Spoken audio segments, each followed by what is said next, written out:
Tape 3W suivi d'école au Sénégal.com.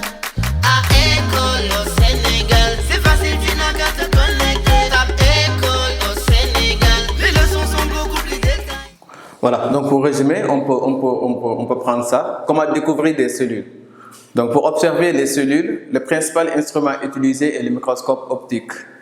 Pour faire une bonne observation, il faut savoir préparer le microscope et réaliser le montage.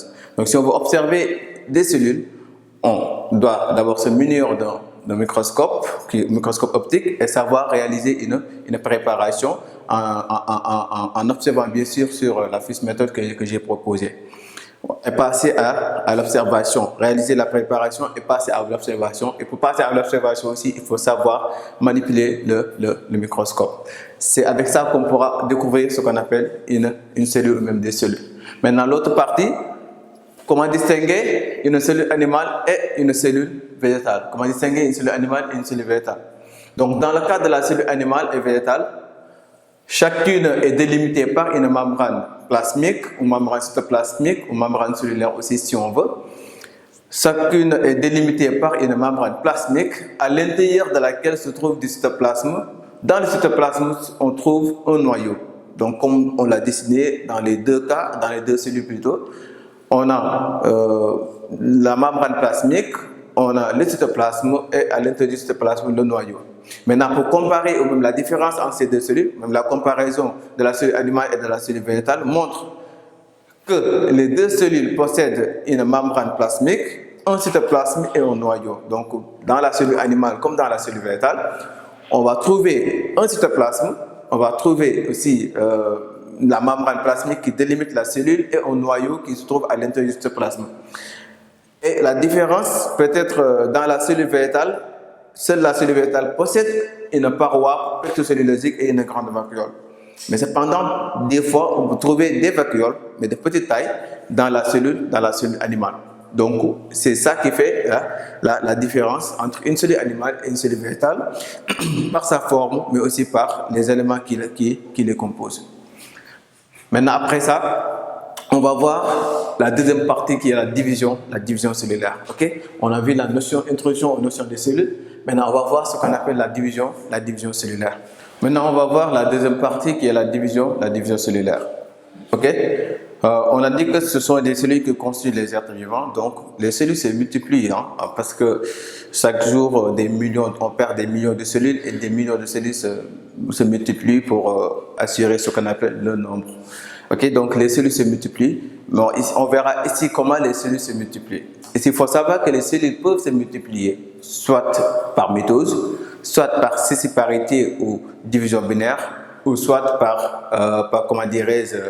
par le bourgeonnement. Maintenant, ici, ça dépend du type de cellule, par exemple. Ça dépend de la cellule. Que ce soit une cellule animale comme ça soit une cellule végétale, les cellules qui se divisent par bourgeonnement ou par sessiparité ou par mitose ne sont pas les mêmes.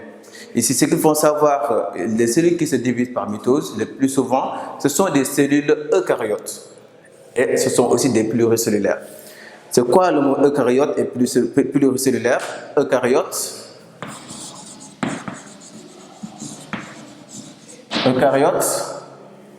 pluricellulaire.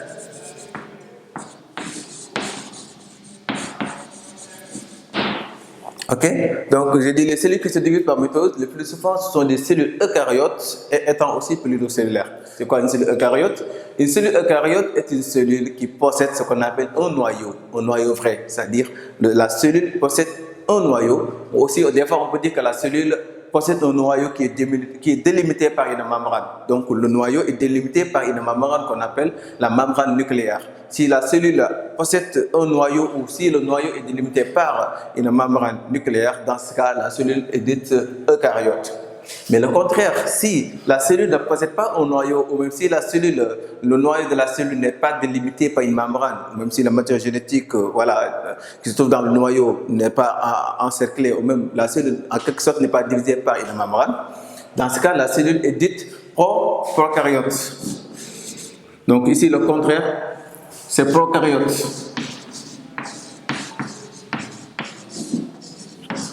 Donc on a une cellule eucaryote et une cellule prokaryote. Une cellule eucaryote, c'est une cellule qui possède un noyau vrai, et une cellule prokaryote, c'est une cellule qui ne possède pas un noyau vrai.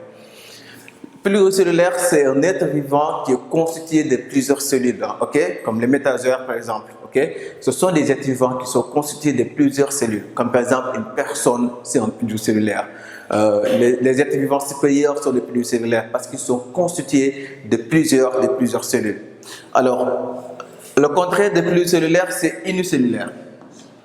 Unicellulaire.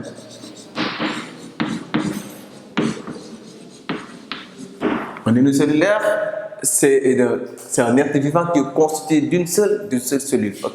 Donc, eucaryote, c'est une cellule qui possède un noyau.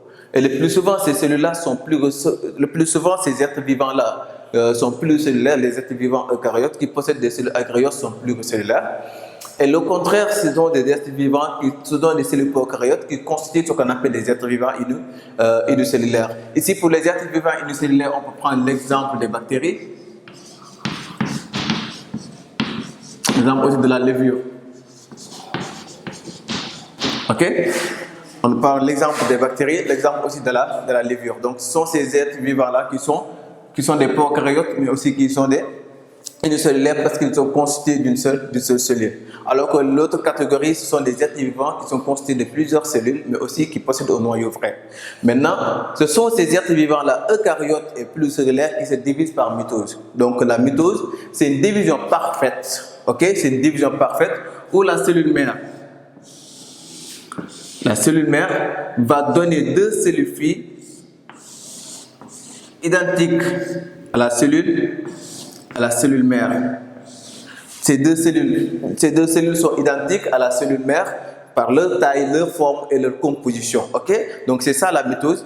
Elle se fait en 4 phases, qui est la prophase, la métaphase, l'anaphase et la télophase. Donc c'est un processus de 4 phases pour donner ce qu'on appelle deux cellules filles identiques à la cellule mère. Donc ça c'est la mitose.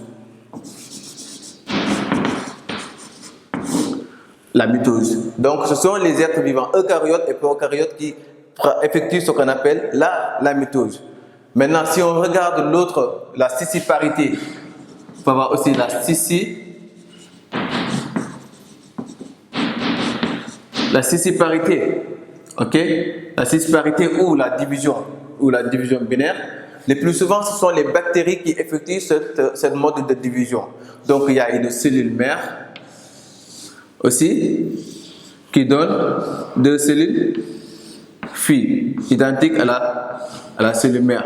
Mais jusqu'à présent, ça, ce n'est pas la mitose, parce que la scissiparité, c'est le cytoplasme qui se divise en deux pour donner deux cellules. Alors que pour la mitose, avant que le cytoplasme se divise, il faut que le noyau, le matériel génétique qui se trouve dans le noyau, parce que dans le noyau se trouvent les matériels génétiques, le matériel génétique va d'abord se diviser, séparer pour former des pôles, et après le noyau va se séparer en deux pour donner deux noyaux et devenir le cytoplasme va se diviser par deux pour donner deux cellules filles. Alors la scissiparité, ce sont des bactéries parce qu'elles ne possèdent pas un noyau vrai. La cellule mère va diviser pour donner deux cellules, va se diviser pour donner deux cellules filles aussi qui sont identiques à la cellule mère. Ça c'est pour les bactéries. L'autre mode de division qui est effectué par les levures, c'est le bourgeonnement.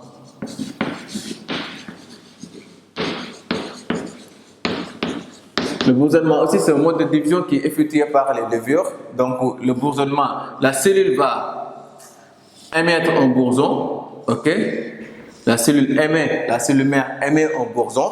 Après, le bourgeon se détache pour devenir une cellule. Voilà, le bourgeon se détache pour devenir une cellule fille. Donc ça, c'est le bourgeonnement. Ça, c'est la scissiparité et la mitose. La scissiparité, le plus souvent, on peut le représenter ici, comme ça. Voilà. Comme ça, ce sont les bactéries qui se divisent par scissiparité. La cellule mère va se diviser pour donner, la cellule mère va diviser en deux pour donner deux cellules filles, alors que le bourgeonnement, la cellule mère va émettre un bourgeon, le bourgeon va se détacher de la cellule mère pour former une nouvelle cellule. Donc ici, c'est pour les cellules eucaryotes.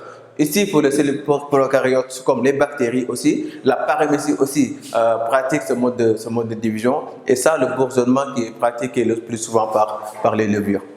Donc, les cellules peuvent se diviser par soit mitose, si ce sont les cellules eucaryotes, et soit par bourgeonnement si c'est les levures, soit par scissiparité si c'est les bactéries. Donc, on a ces trois types de division cellulaire. Donc, on va essayer de synthétiser ça. Voilà, donc la division cellulaire, on a la scissiparité. La scissiparité est une division cellulaire qui caractérise les cellules des êtres vivants prokaryotes comme les bactéries. Après, il y a le bourgeonnement, qui est une division cellulaire qui caractérise les cellules prokaryotes, comme les cellules des êtres vivants prokaryotes comme les levures. Après, il y a la mitose, qui est une division cellulaire qui caractérise les êtres vivants, les cellules des êtres vivants eucaryotes. Donc, on peut avoir aussi l'autre type de division qui est la méiose aussi. La méiose aussi, c'est un type de division qui est effectué par les cellules, par les gamètes ou même les cellules sexuelles. Par les gamètes, ce sont les gamètes ou les cellules sexuelles qui se divisent par méiose. Donc, la mitose, le bourgeonnement, la scissiparité ou la méiose aussi, c'est une mode de division cellulaire. Sauf qu'ici, la méiose, la cellule mère va donner 4 cellules filles, mais qui ne se ressemblent pas. Donc, les cellules filles vont se ressembler, mais pas à la cellule mère. Les cellules filles ne vont pas se ressembler à la cellule mère. Donc on a ces types de division, la scissiparité, le bourgeonnement, la mitose, aussi la méiose aussi si vous voulez. Voilà, merci. Tape www.suividecolosénégal.com